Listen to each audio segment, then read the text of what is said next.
Hi, my name is Ray Dogum, and welcome to Vibecast. Thank you for joining us as we explore the exciting advancements in technology-enabled collaboration to excel important drug development. Vibe Bio seeks to find every cure for every community. We think big, as no one should be left behind in the pursuit of living a healthy, happy, and productive life, free from disease.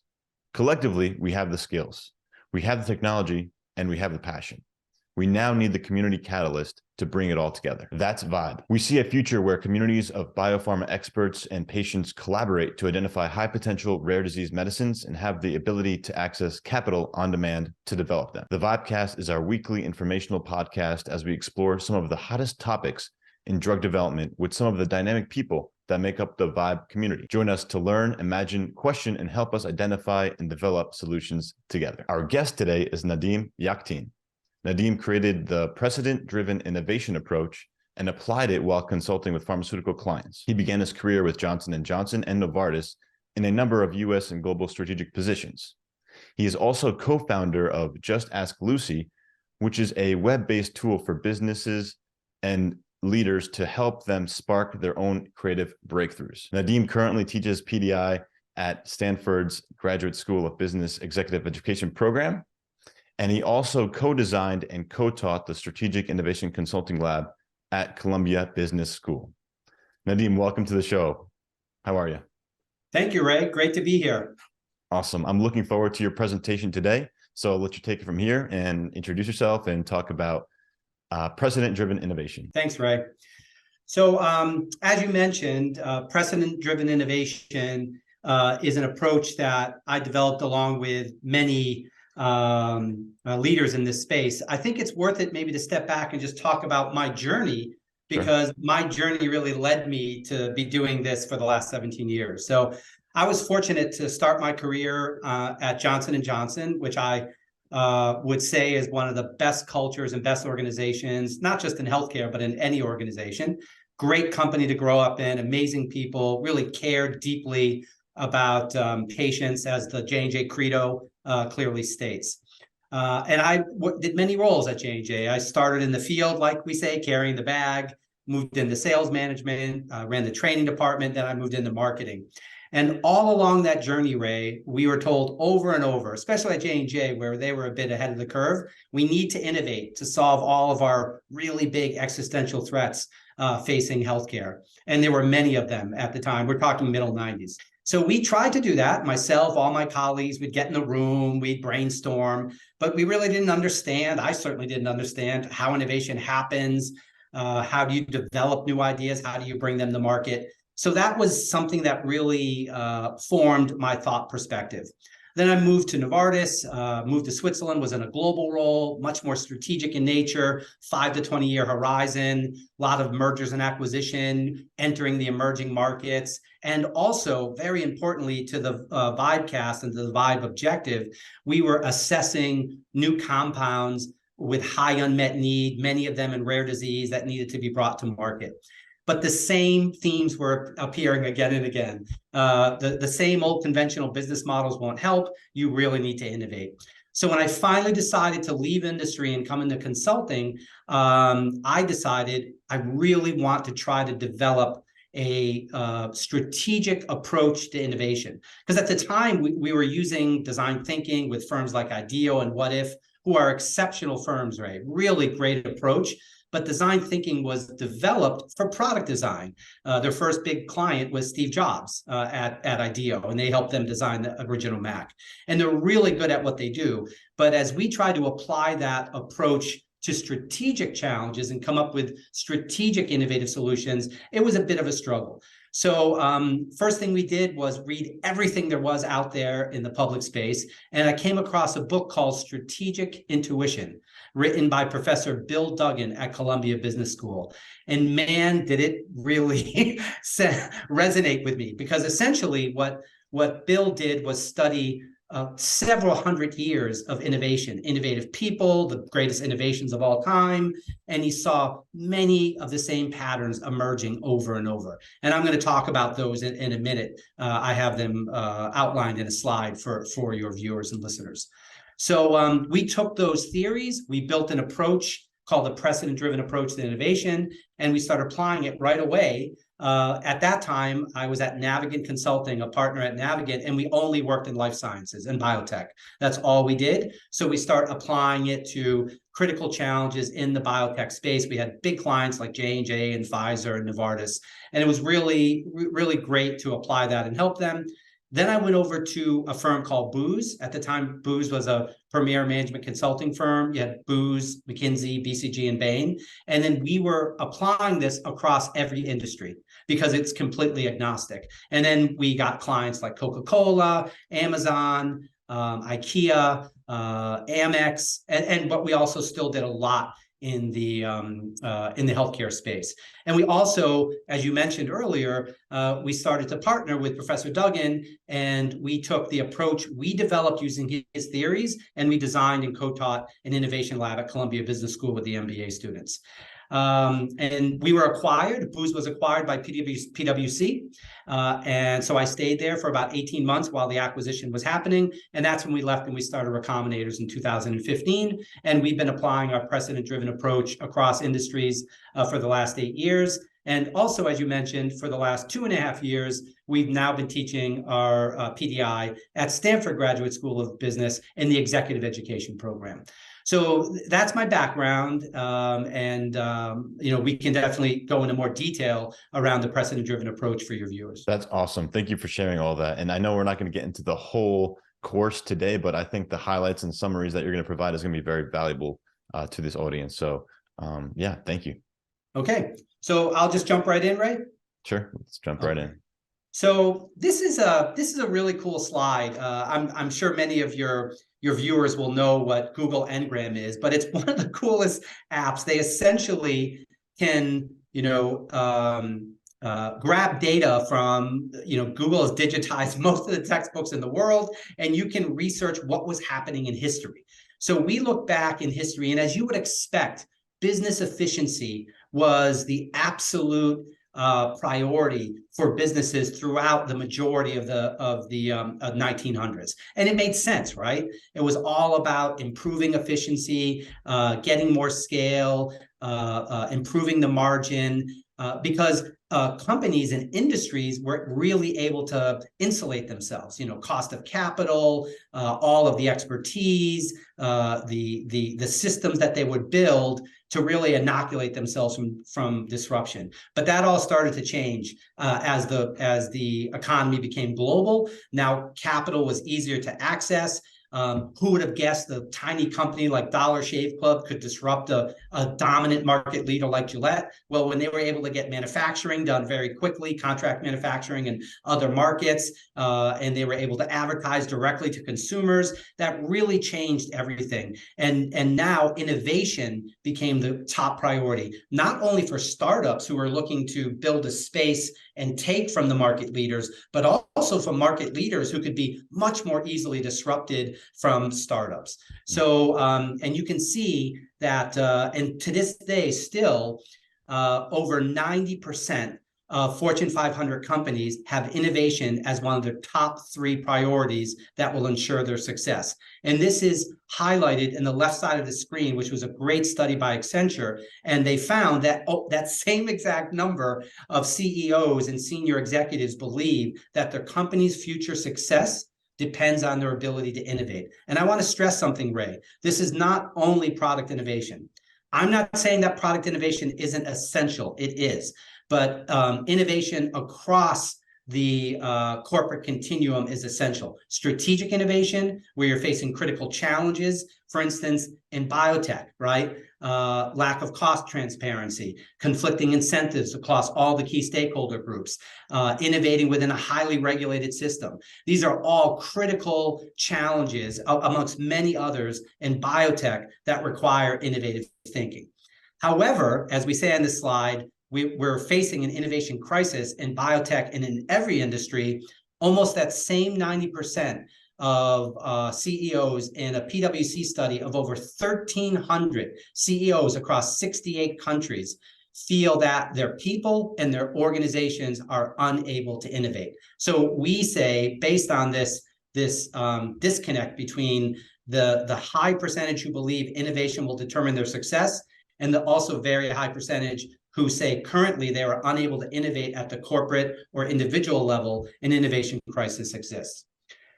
So the question is, how does innovation actually happen? And that's what you'll see on this slide. And as you said, Ray, this is a very condensed version of a talk we give called How Innovation Happens. But if any of your viewers want to see more information, please, they can click onto our website, they can send us an email, and we're happy to share the whole presentation. We're very open with that content. I appreciate that, Nadim. I do have a question, actually. You addressed something very important. You said there's different types of innovation, including strategy innovation, strategic innovation.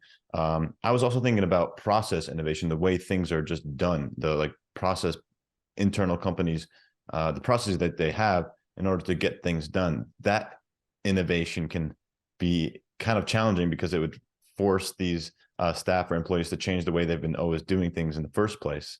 So I don't know if you've had any context to share around like process innovation specifically. I do.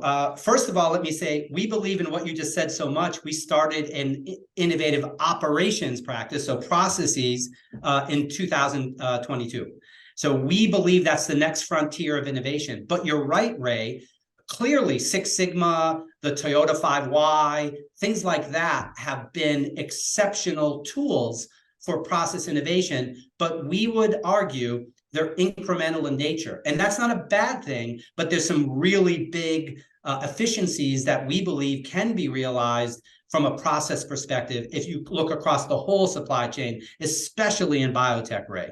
So some companies, some industries are better at innovating on the ops side, but many of them still see innovation as a product only or customer engagement type approach. But we believe that innovative ops is essential. And one other area I'll throw in with that too is innovating around people, because we've been writing for a few years now that this people existential threat before COVID, we actually, we have a saying, people over product. You could have the best product in the world that would have ensured you success in the past. But now if you can't, attract, recruit, and retain the best talent, that's going to be a real challenge. And things are changing very rapidly around, getting and keeping the best talent. So that's a great question. Thank you, Ray.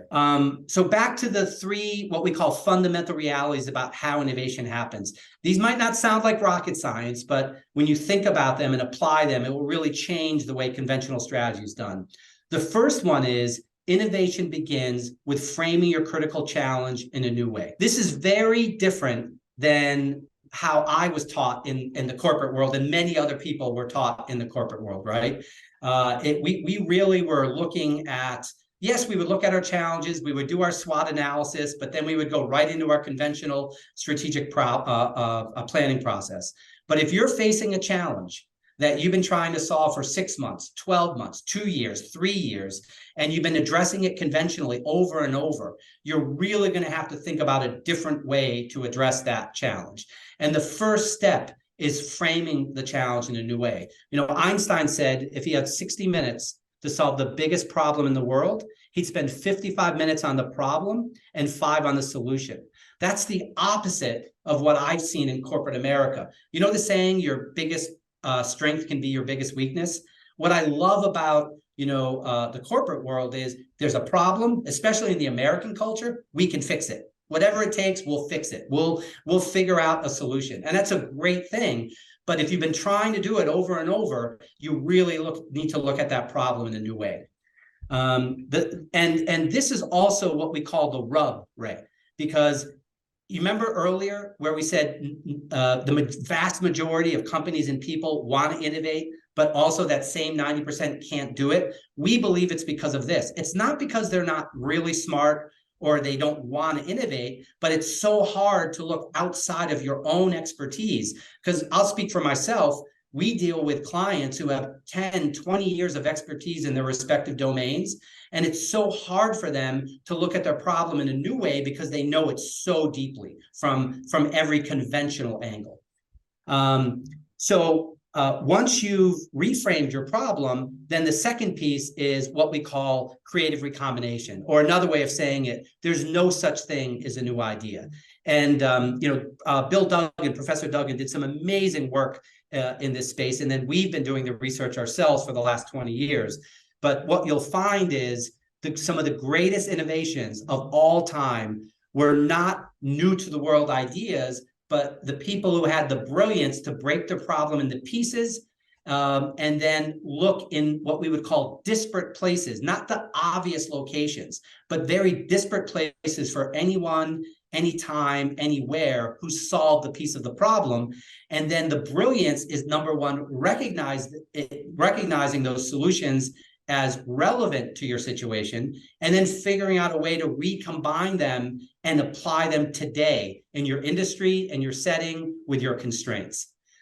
So that's really what we do at Recombinators. We help our clients think about the problem in a new way, reframe it, and then we deconstruct it and disassociate it, and then look for examples of anyone, anytime, anywhere who solved it. And I'm going to share with you a database in a bit called Lucy, where we've accumulated all of these precedents, over 15,000 of them in the last 17 years, connected to all different types of challenges. And then the third piece has to do with who owns the innovation. And what we're saying is innovation cannot be delegated.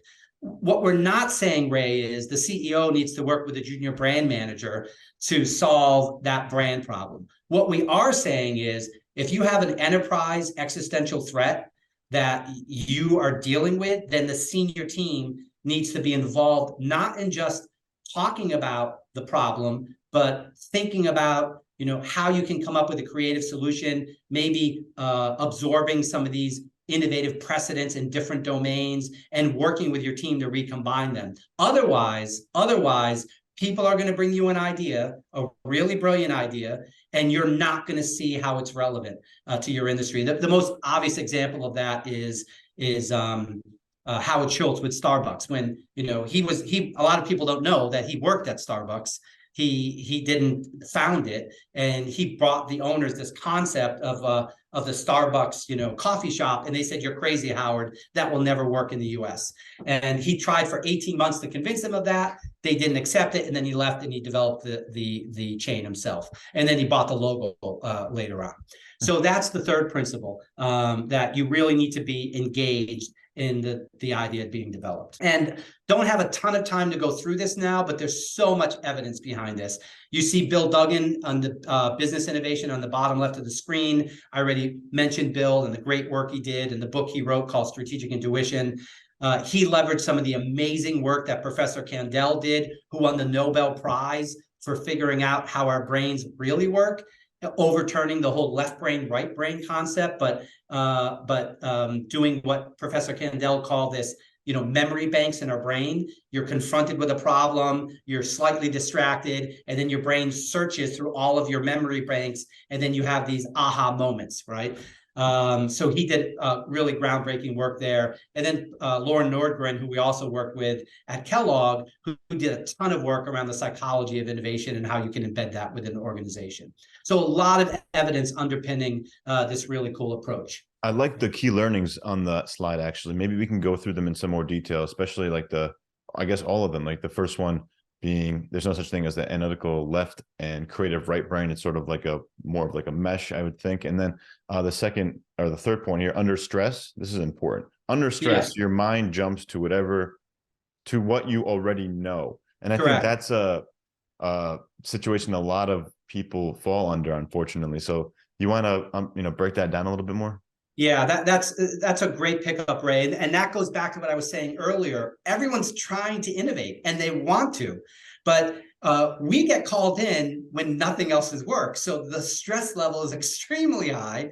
And so people just default to what they already know. It even happens when they call us in and we innovate with them. We have a concept called the backslide, where people will kind of backslide to what they're already doing. That's why it's so essential to actually build these many examples of someone who solved a similar problem as yours, draw the parallels, and then work with them to develop a solution that can work in their situation, in their time frame, in their industry. Because otherwise, it's going to be really, really hard for them to innovate, even though they're really trying to do it. Yeah, and even just being cognizant of it is the first step. Like, for instance, we'll give someone, when we're going to do a creative recombination workshop with them, where we work with these precedents, we'll give them the material 2 weeks in advance. And we'll tell them, read it, put it down. Don't read it for 2 days. Then read it again, and then go do something, right? So we're trying to replicate some of these learnings in the approach. Awesome. Thanks for sharing that. Yeah.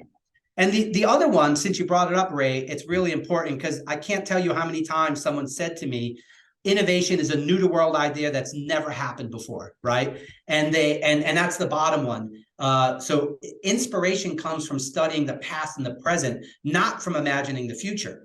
All of these great thinkers, Newton, Einstein, Picasso, Jobs, every one of them will talk about focusing on the challenge, not focusing on some future state that's not connected to the challenge. That's really, really essential. Yeah, thanks for bringing that up as well. Yeah. I totally agree. So given all that, I won't spend a lot of time here, but this is the approach that we developed using those fundamental realities. So hopefully this is pretty intuitive to your listeners now. The first one is framing the problem. So we go, of course, we'll start with all the conventional data, we'll interview all the people, we'll get their perspective, but then we outline the parameters. We have a saying, innovation loves constraints. Some people think it's the opposite, but it's great to have constraints. It's good to know timeline, budget,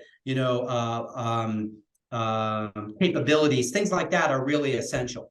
But then at the end of the day, we work with our clients to pick the 1 or 2 most critical challenges that if you could mitigate them would generate the greatest return. Sometimes when we've been called in, the one client in particular, one of the biggest beverage companies in the world, super talented team, they called us in. They were trying to do 10 things at once, and they were doing amazing things for all the areas, but they were getting 0 return on their overall challenge. So we really helped them get down to those 1 or 2 things. Once you've done that and you've selected the 1 or 2 challenges, then we deconstruct them. We break them into pieces, which any good strategist would do. But then the art of the PDI approach comes in. We disassociate them from the industry context. And that forces us. Remember, we said before, it's really hard for people to look outside their own box. It forces us and our client teams to think of their problems much more broadly. And then we use those disassociated angles to search for precedents. And we typically come up with 100 cases, all pieces of, all different examples of people who solve pieces of our client's challenge. And then we filter them to the most relevant and innovative ones. And then we work with our clients to recombine them to come up with innovative ideas. And then and only then will we do the implementation plan. So this is really interesting. And I'm trying to apply it into how the biotech pharma industry kind of works, and how if you're a biotech founder looking at a small molecule, for example, and you think you have the problem in mind, right? Potentially treating a specific disease. How would you go about this process for someone like that? And maybe you've done this before, at different pharma companies. Would you like to sort of like break down like a so since it's strategic innovation, we haven't done this at the molecular level, but we have done it at the process level. Like how do you go about product discovery? How do you vet them early, late phase 1, early phase 2 in the marketplace to see if there's going to be potential for them?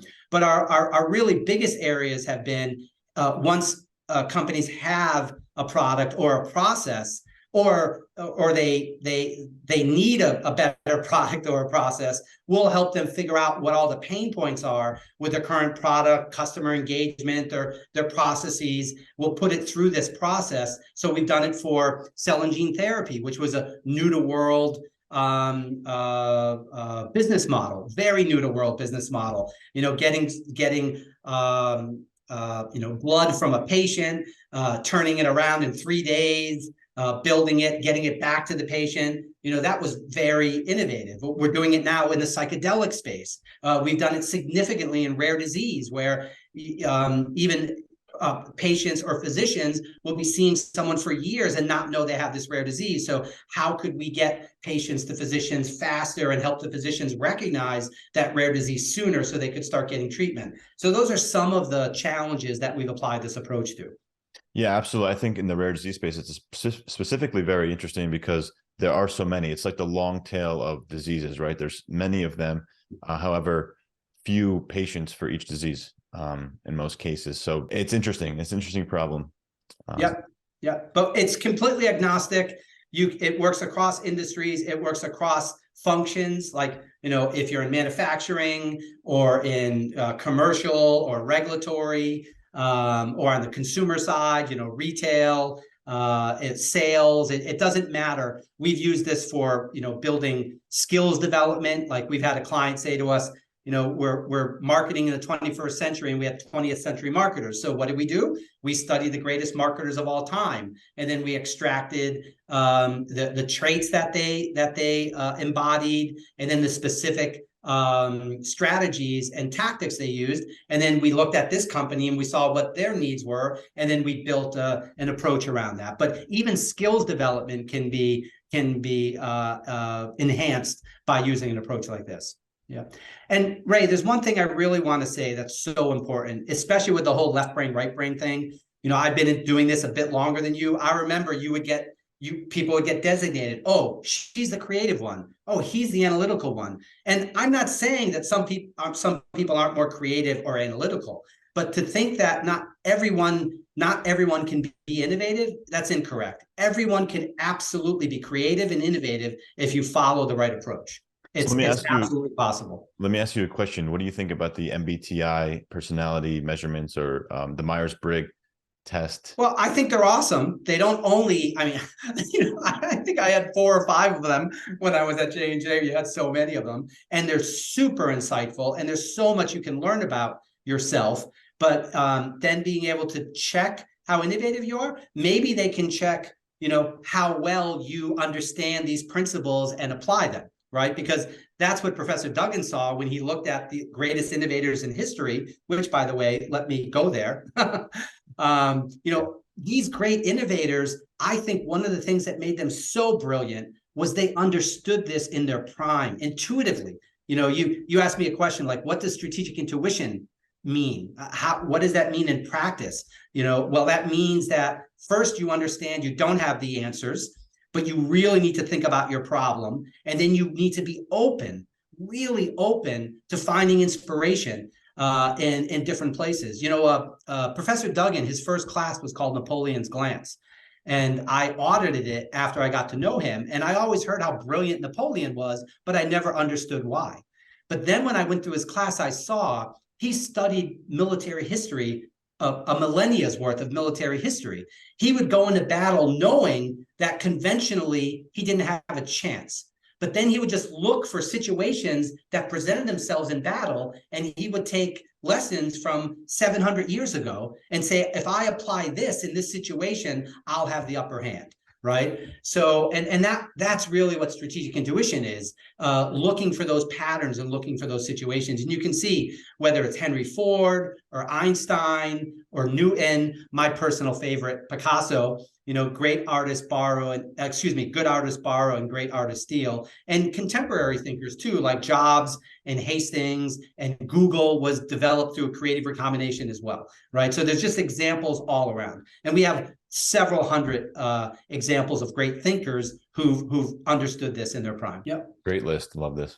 Yeah. So I won't spend time here, but if people are interested, they can go to our website, and we have this beta called Lucy, Just Ask Lucy. And it's really cool because you could literally go in and click on, we have what we call the 10 meta challenges, from growth to culture to differentiation, customer engagement, digital disruption. And you can click on the one, and then it will give you a list of what we call deconstructed challenges, and then click onto that, and it has the disassociated ones, and then it will eventually lead you to several hundred of these precedents that we've been developing over the last 17 years. And it can inspire you to find innovative solutions. It's really awesome. I think I'm assuming this is using AI to some degree, right? It's not at all. So that's a great question, Ray. We before generative AI, we've been working on this now for about 7 years. We built this because doing this approach, especially the create phase with our clients, was so heavy. It would take 4 or 5 consultants 6 to 8 weeks. So we wanted to try to make it more efficient. And we used the AI that was available at the time, and I can't tell you how unimpressive the results were. It was less than what a kindergartner could do. We've since tried it again with ChatGPT and some of the other AI tools. It's better, but it can't build the precedents the way we do, where we have to maybe look at 15, 20 sources to articulate the background, the insights, the return, and then we overlay the applicability for our client situation. So it's not using any AI yet, but we will be building it in the next year. I wonder if you take all the data that you've generated throughout the last, decade or so of doing 17 years, yeah. 17 years, I'm sure that data can AI would love to ingest that data. And yeah, we're not going to put that online. That's right. The one Don't put thing it on that worries us ChatGPT about because losing. Yeah. right. Otherwise, it's not yours anymore. Yeah. That's fair. Continue. Let's continue. Yeah, well, that's it on the overall presentation. Perfect. Yep. First of all, thank you so much. Great slides. I have a few questions that can kind of tie into what you talked about and sort of relate it to the healthcare system, biotech, and things like that. So the first question I actually had was, what is the most broken part of the broken healthcare system? Yeah. Unfortunately, that's a long answer, right? But I'll keep it short. I'll pick the three that we see the most. There's a lot of areas, right? Especially when you compare the U.S. system to the rest of the developed world system. We're one of only 2 or 3 multi-payer systems, where the other ones are much more controlled and less complex. But the three, I would say, the first is the lack of cost transparency. And you might say, well, why the hell is that a broken part of the system? Well, when no one knows what anything costs, and it makes it really, really hard to figure out, where value is coming from, where you can become more efficient. There's so many difficult related issues that stem from that one, Ray. So that would be the first. The second is the conflicting incentives of all the key stakeholders. So I'm talking about manufacturers, providers, of course, payers, of course, patients, government, and many other stakeholders in the healthcare system in the U.S. And unfortunately, even though a lot of our innovation work in my time on the industry side was trying to find those shared incentives, those shared objectives, and there are a lot of them, but because they're so conflicted, whether you're looking at a pharma manufacturer and a payer, right? There are a lot of ways that they could work together, and they do. But at the end of the day, the manufacturer, is investing a significant amount of time and money at very high risk, so they need to get a return. But the payers need to minimize what they pay for these products to provide the best possible, insurance for their patients. And then, of course, you have the providers who are kind of caught in between. And now, that's taking on such different models as well. You have fully integrated systems. You still have independent providers. They're incentivized in very different ways. Often the same providers have 3 or 4 different incentive models, depending on what insurance that they're covering. So if you can imagine, that really makes it hard to move in one direction and get things resolved. And then the last piece, I would say, is innovating within a highly regulated system. It makes it really, really tough. I mentioned the backslide earlier, right? It's so hard to innovate in a system where you have, privacy, legal, regulatory constraints, which are real and appropriate, that need to be addressed. And I think even though it's hard, it's probably more hard internally and in the mind of the people in the system than it actually is in the system itself. But those are 3 that really jump out at me. Yeah, no, I appreciate those answers. And if you did have a magic wand, and now let's think about the third problem you mentioned, that regulation might inhibit or prevent true innovation. If you had a magic wand, what rule of law or what guidelines or regulatory advice law would you want to introduce or remove or modify? Yeah. And it's tough because one thing I think about is the privacy laws around patient privacy data. Yeah, which would be outside of regulatory, right? That's more legal and compliance. Well, but yeah, that's a big one. I'd have to say, when I think about all the players, manufacturers, providers, payers, patients, government. So so if you're saying regulations like the FDA, right? Hope bringing products to market, they're pretty good at what they do. Now, it can take a while. I recognize that. But people's safety are at risk here. You need to get the product right.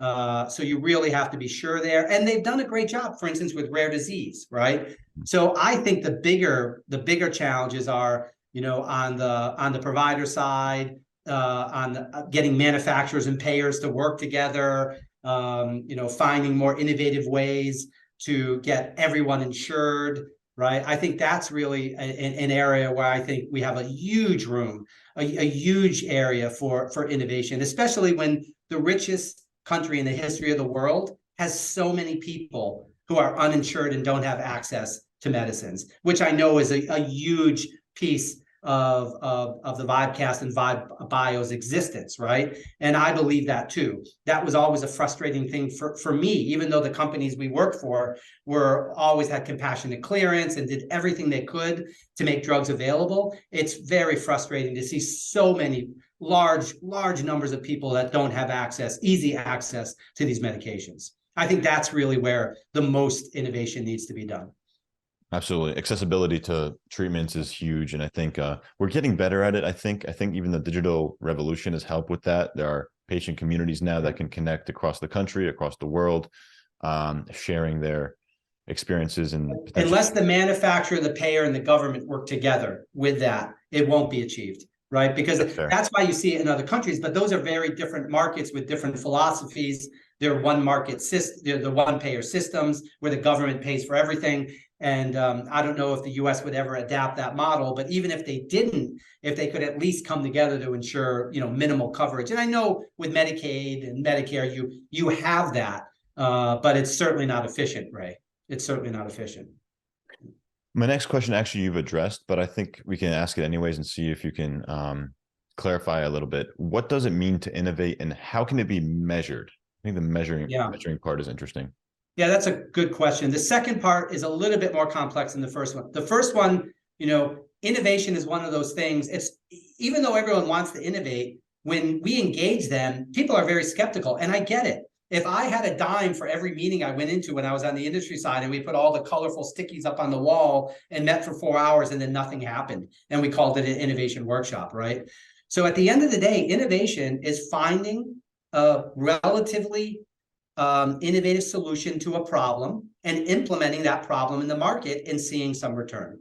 That's as simple as we define it. Now, there's different types. There's incremental, there's breakthrough, there's strategic, there's product innovation. But at the end of the day, they're all defined the same way. But I do want to just focus on that word relative for a minute, right? Because innovation is relative. So, P&G might be doing something that they don't consider too innovative with customer engagement or, reaching out to consumers or maybe a payment model, anything that they might be doing. But in pharma or biotech, that might be relatively very innovative to what everyone is doing in that space. So that's really important because, the innovation threshold is very different depending on the company and the industry that you're working in, and even the area that you're working. Like you mentioned ops earlier. There's some industries that are extremely innovative in ops, like the automotive industry, where others are not. They're pretty conventional, right? Measuring it, in most cases, we've used conventional measurements because of the definition. It's an idea solving a challenge that you can put in the market and measure. So it's classic ROI, consumer sentiment, critical stakeholder feedback. But in some cases, innovative solutions may require innovative forms of measurement. For example, we helped clients implement innovative initiative that helped them reduce caregiver burden in dementia, right? And it was really a great project. We applauded this client, because they knew prospectively it was going to be hard to show a direct return between that and their Alzheimer's product, but they believe so highly, and that the caregiver burden with dementia is significant. Comorbidity, all of the things that happen there. So they were doing this for the right reasons, but they couldn't track back the exact business impact. However, we were able to assess, the healthcare providers' feedback, overall company and brand perceptions, which they believed had an indirect impact to how the company was perceived and how the product performed in the marketplace. So sometimes we do need to develop innovative metrics to track innovative ideas. But most of the time, Ray, you're able to utilize conventional metrics. Sometimes it takes a little bit longer to see the result. That's interesting. One thing that we've been seeing in recent years, especially, is patients being included in the drug development process. So how critical is it for pharma and pharmaceutical companies and biotech companies to include patients in their drug development process? And does that lead to better innovation? Yeah, we think so. We absolutely think so. But we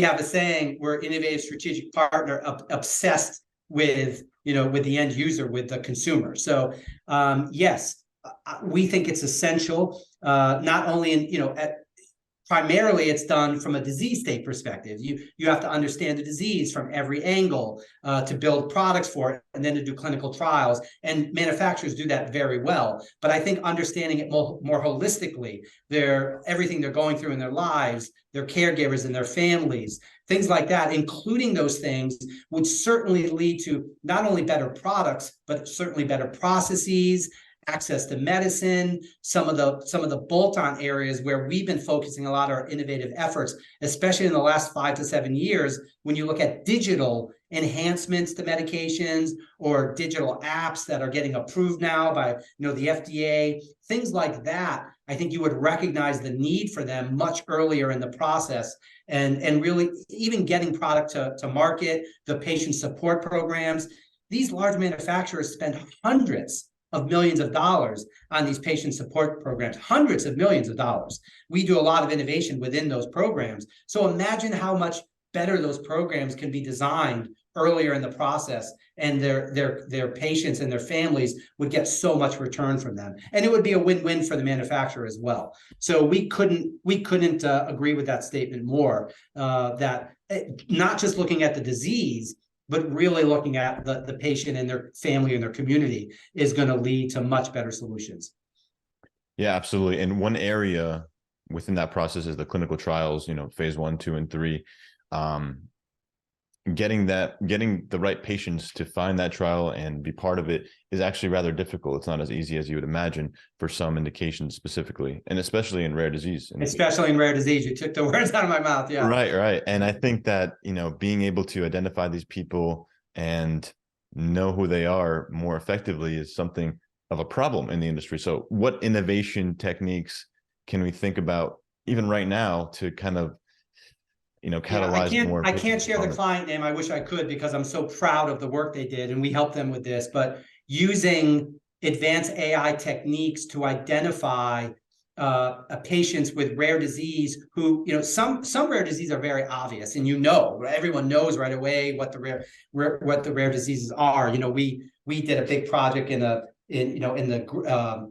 the growth syndrome, where people have enlarged parts of their body externally and internally. It's very obvious. But other areas, the diseases mimic symptoms of very common diseases, or even things like headaches or things like that. And it will take years for those patients to understand what they have, for their clinicians to diagnose them appropriately, and for them to get them treatment. So we've done some really cutting edge work with a few of our clients, one of our clients in particular, around using AI, really understanding these consumers, being able to find them online, at what we call activate them, get them into the system, a year to 2 years earlier than they typically would have been in the system. And that's just a great thing for those patients and their families to understand what they're dealing with, to get treatment earlier so that they can live their most normal life possible. That's one of the areas that we've worked on already. Yeah, something that you mentioned that brought me an idea is the fact that it takes sometimes years for these patients to be diagnosed. So even just innovation in diagnosing would be another part that I'm sure you've been involved with. Well, that's essentially the project that I was just sharing with you. Even before diagnosis, there's awareness, right? So even before diagnosis, oh, this might not be just a headache, or it might not just be stress. My child or myself, I might actually have something that's not too well known. And how do you do that? How do you get people into the system? And it's both sides of the coin. It's the patient and their families, and it's also the clinician, because clinicians, I empathize with them greatly, Ray, when it comes to rare disease. They want to help everyone, but think about the system they're working in. Even specialists, they don't have an hour and a half to spend, especially when the diagnosis is not obvious, right? And it's hidden. So helping them potentially identify people who could be who could be dealing with a very rare disease where the symptoms aren't obvious, that's very important as well.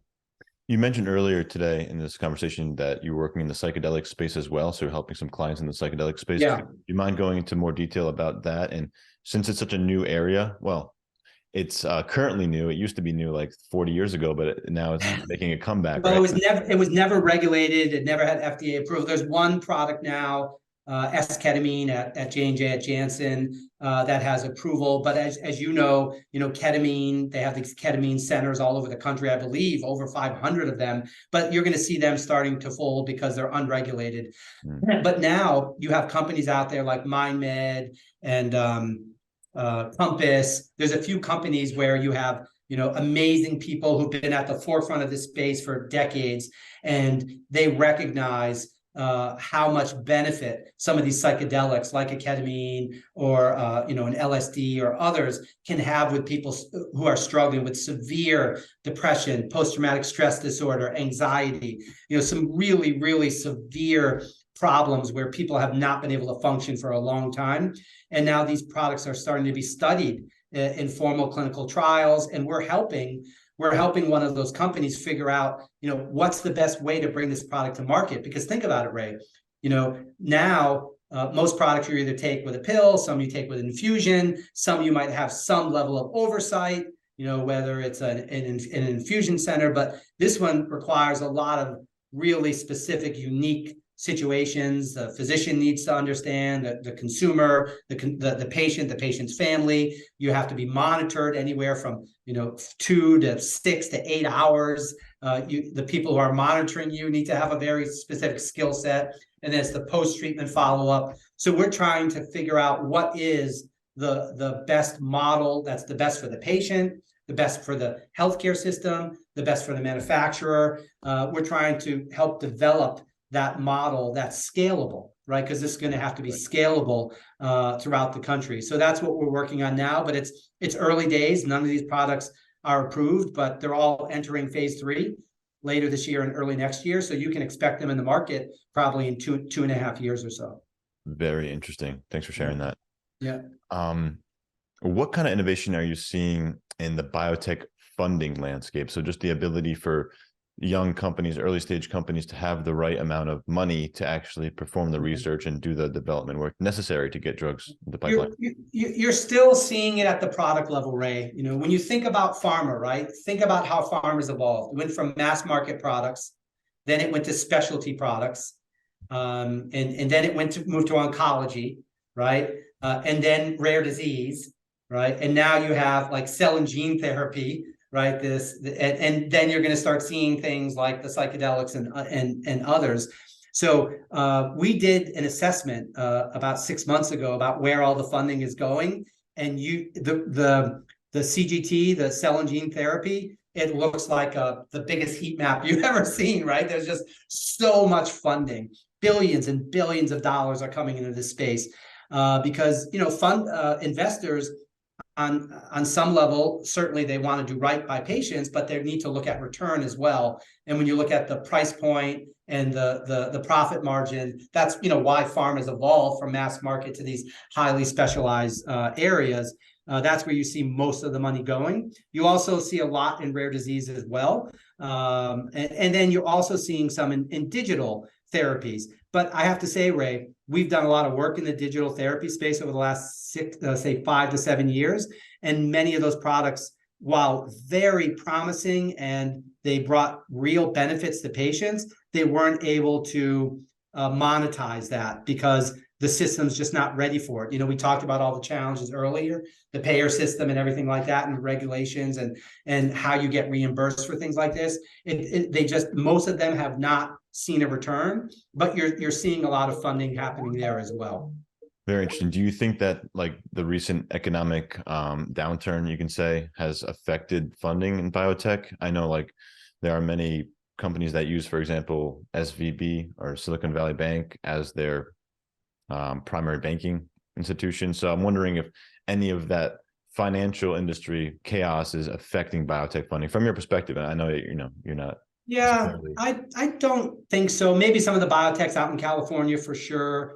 I think the economy and the uncertainty of the economy, you know, I speak to many of our clients who run large pharma, mid-sized pharma company. And from my own perspective, we've never quite seen anything like this, right? The last time in 2008, 9, you had a clear recession, but here you have, the most profitable years these companies have ever had, but everyone's expecting a recession. These companies have frozen their budgets. They've cut back thousands and thousands of people, but at the same time, the unemployment rate is less than 3.5%, and there's a battle for talent. So all these things are happening. I've never quite seen this array of challenges happen at the same time.